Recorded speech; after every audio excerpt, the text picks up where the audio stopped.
There's so many things I could talk, but Goa shares very good relations with Maharashtra.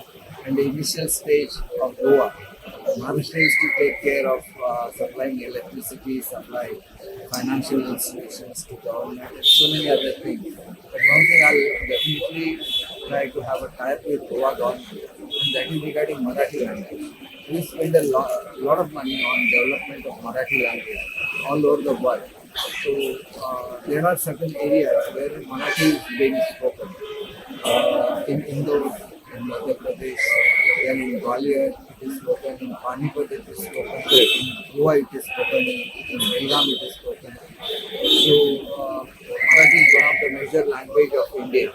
And promotion of Marathi will be our priorities, especially for Goa. And then we can have joint ventures for tourism development in Goa. So Goa has one of the best infrastructure in the whole of India.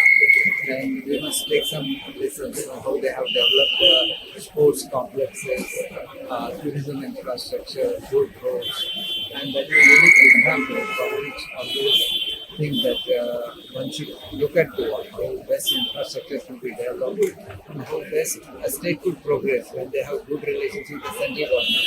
And Maharashtra is right now going through the same phase and hope we'll have the same kind of infrastructure.